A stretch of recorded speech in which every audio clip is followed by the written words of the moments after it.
능곡 2구역의 용역계약 체결된 것들에 문제점이 좀 있어서 이거 이제 저한테 설명에도 의뢰하신 분이 자료를 줘서 제가 검토한 바를 말씀을 드릴 거고요. 그 다음에 두 번째는 조합 사업 정상화 방안이다 이렇게 되어 있는데, 이 정상화 방안은 여러분들이 오히려 이 정상화 방안이라는 것은 관리처분 계획의 내용에 대해서 좀 설명을 드릴 겁니다. 그 다음에 해임총회 됐을 때 그 후에 진행은 어떻게 되는가, 이걸 중심으로 좀 말씀을 드릴 거고요.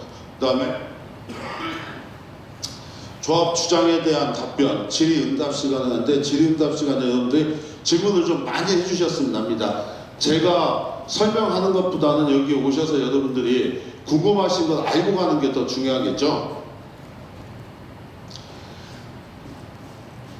그래서 제가 한 일주일 전부터 이제 계약서를 좀 보면서 문제가 있는 계약이라고 봤던 것들이 성면조사 해체 철거업체와 계약, 그 다음에 이주관리 명도소송 계약, 그 다음에 범죄 예방 계약, 지자물 업체 계약들이 좀 문제가 있다는데, 이 계약들은 여러분 조합뿐만 아니라 어느 조합이나 좀 문제성이 있는 계약들이 상당히 많은 부분이 이 부분들입니다. 자, 먼저 보시면 저희가 성면 철거 계약부터 볼게요. 성면 철거 계약에 대해서 제가 여기 해임총회 발의자분들이 말씀 내갖고 검토를 했는데, 조합에서는 시공사 선정이 2016년도 6월 선정이 됐기 때문에 도시정비법 29조 구항과는 무관하다 이렇게 주장을 하는 것 같더라고요. 근데 저희가 법을 보면서 보시게 되면, 자, 사실관계부터 보면 능곡 2구역은 2016년도 6월에 시공사 선정했습니다. 계약은 언제 했냐? 2018년도 3월에 했습니다. 2018년도 3월에 계약했다는 거 보시면 되고, 그 다음에 도시정비법제 29조 구항 신설이 언제 됐냐? 2018년도 2월 9일날 시행이 됐습니다.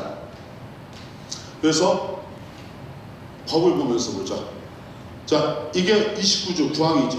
29조 구항 읽어보면, 사업시행자는 사항부터 판원까지 규정에 따라 선정된 시공사 공사에 관한 계약을 체결할 때에는, 자, 체결할 때는 기존 건축물의 철거 공사에 따른 성면조사 해체 재건을 포함한다에 관한 사항을 포함시켜야 된다 이렇게 되어 있죠. 자, 여기 법이 언제를 기준으로 합니까?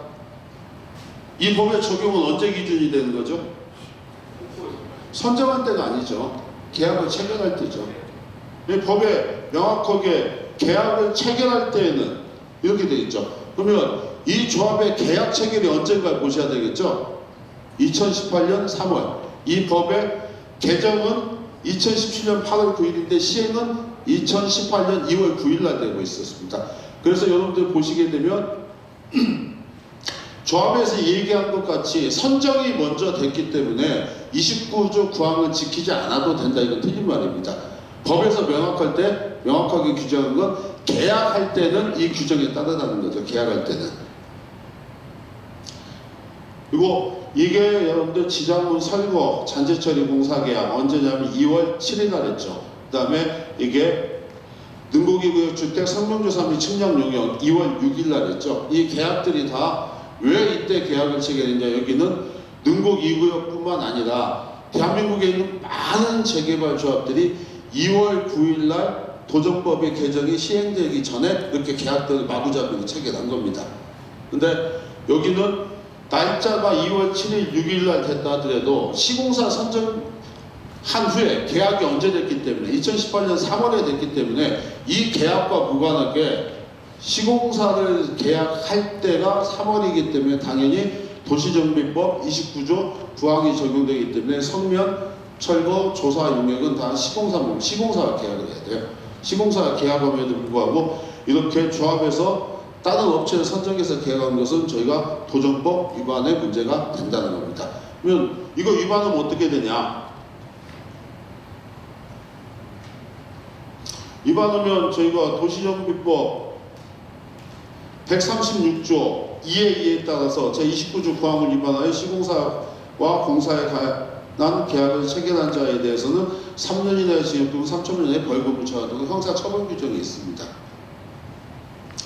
형사처벌 규정이 있고, 그 다음에 도정법 29조는 강행 규정이죠. 강행 규정을 위반해서 계약을 체결한 건 무효가 됩니다. 이 무효가 되는 것은 기존의 업체와 계약이 무효가 되는 게 아니라 시공사 계약 부분이 문제가 발생해 버리는 거죠. 시공사 계약이 문제가 발생하고 이건 공계약을 할 때 이 부분은 시공사에서 정리를 해서 계약을 해야 될 겁니다. 그래서 여러분들이 시공사 즉 가계약서하고 공계약서 보게 되면 성명 부분에 대해서 가계약과 공계약의 내용이 좀 달라요. 근데 원칙적으로 법의 내용대로 따르면 제거 철거만 되는 게 아니고 전체가 다 시공사 몫으로 돼야 됩니다. 그렇다면 여러분들이 여기서 그러면 의문점이 하나 있는데 시공사 몫으로 된다고 해서 기존에 계약한 게 무효가 돼요. 그렇지만 공사비가 100% 전략되는 건 아니죠. 시공사한테 포함된 만큼 공사비를 추가적으로 줘야 되는 거겠죠. 근데 일반 업체하고 계약한 것이 무효라는 것은 법 위반이 맞습니다. 자, 그 다음에 저희가 이주관리 명도업체 계약 문제, 이것도 역시 도정법 위반의 문제가 있습니다. 이 사실관계부터 보시게 되면 2019년도에 정비사업비 예산안으로, 그러니까 여러분들이 구별해야 될 게 뭐냐면요, 이 총회 책자를 보게 되면 정비사업비 예산이라는 게 있고요, 그 다음에 2019년도 예산이라는 게 나눠져 있습니다. 정비사업비 예산이라는 것은 당해년도에 쓰는 돈이 아니라 전체 사업에 이 비용을 쓰겠다는 거예요. 그리고 2019년도 예산이라는 것은 정비 사업비 중에 2019년도에는 이 금액만 쓰겠다는 걸 저희가 분리해서 예산을 잡게 되는 겁니다. 그래서 우리 법에는 어떻게 되어 있냐면요, 도시정비법 45조 1항 4호가 예산의 정함이 없는 조합원의 부담이 되는 계약은 어디에서 하도록 되어 있다? 총회에서 하도록 되어 있어요. 그러면 이때 예산의 의미는 뭐냐면 당해년도 예산을 의미하는 겁니다. 그래서 당해년도 예산에 없는 계약을 체결하려면 반드시 어디에서 해라? 총회에서 하라는 거예요. 왜 총회에서 하라고 되어 있죠? 조합원들이 내 돈이 얼마나 가는가 알고 여기에 대해서 찬성을 하고 했을 때 계약이 유효하게 된다는 취지죠. 그 다음에 이와 같이 도정법 45조 1항의 내용을 어긴 계약의 효력은 어떻게 되냐? 대법원 판례는 무효라고 보고 있어요. 45조 1항 5호 1항에 있는 것들 위반한 계약은 무효다. 자, 근데 저희가 이 이주관리 명도소송업체 계약의 문제점은 뭐냐면요, 여러분들이 기억하시겠지만 2020년대 코로나 때문에 조합장이나 임원 임기가 끝났음에도 불구하고 총회를 하지 못했어요.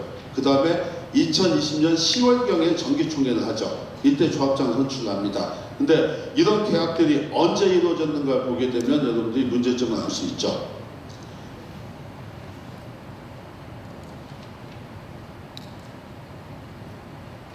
자, 보시게 되면 2019년도 정비사업비 예산을 보시면 이주관리가 23억, 그 다음에 수용재결 명도가 40억이 잡혀 있어요. 그리고 이 라인을 보시게 되면 이게 2019년도 예산입니다.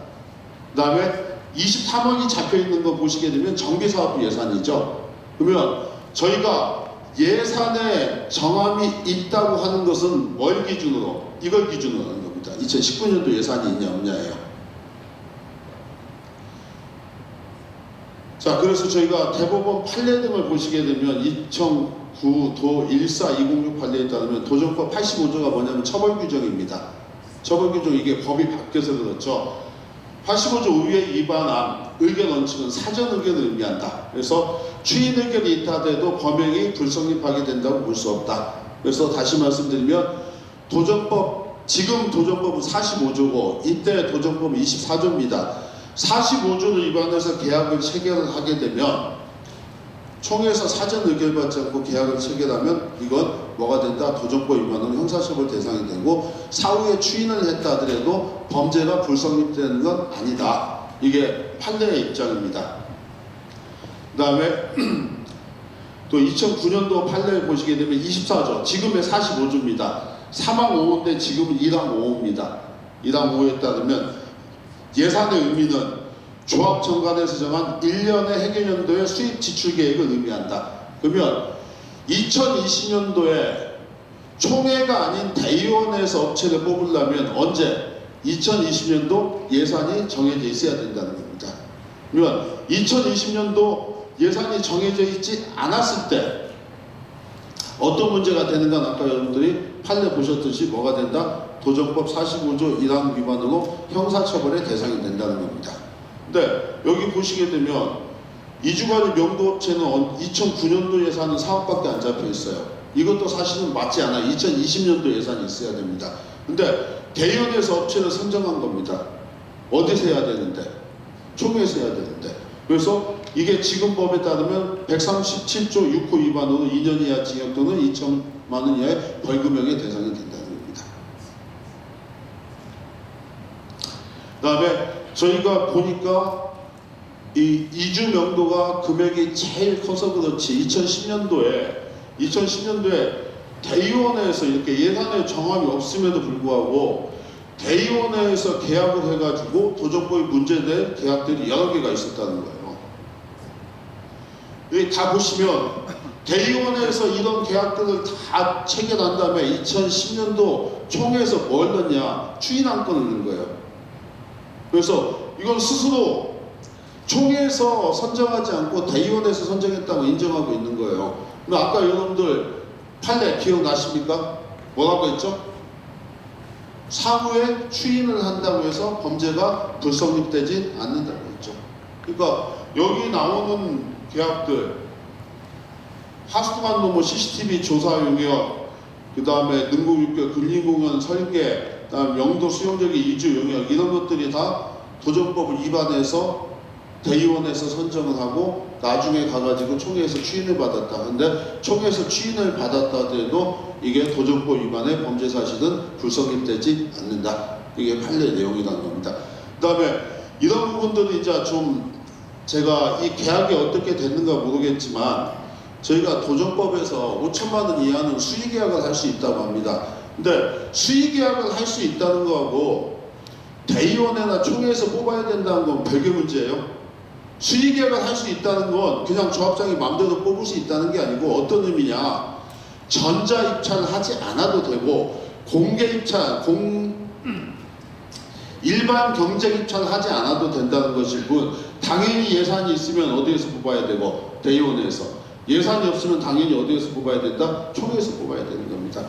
그래서 이와 같이 예산이 없음에도 불구하고 뽑아놓고 추인안건으로 넣는 것도 이게 다 도정법 위반입니다. 그 다음에 여기는 또 문제가 하나 있는 게 뭐냐면 이 업체를 선정하는 것에서 민법 위반도 있습니다. 저희가 2020년 3월 7일 임원들 임기가 다 종료가 됐어요. 그러면 저희가 민법에 뭐라고 됐냐면 임원이 유인관계죠. 임기가 종료됐다도 긴급한 사문을 처리하는 경우에는 유임에 연장이 됩니다. 근데 이때 긴급사무라는 건 다 뭐냐? 통상사무를 의미하는 거예요. 그래서 업체를 선정하는 건 저희가 통상사무로 보고 있지 않기 때문에 조합을 대표할 수 없는 자가 조합을 대표해서 계약을 체결하는 형태가 되어버리는 겁니다. 그래서 이 계약들, 아까 여러분들이 봤던 추인하는 계약들은 다 이런 문제점을 또 똑같이 안고 있습니다. 그래서 나중에 실제 재판하면 이게 사법적 효력에 무효가 될 수도 있는 계약들이다.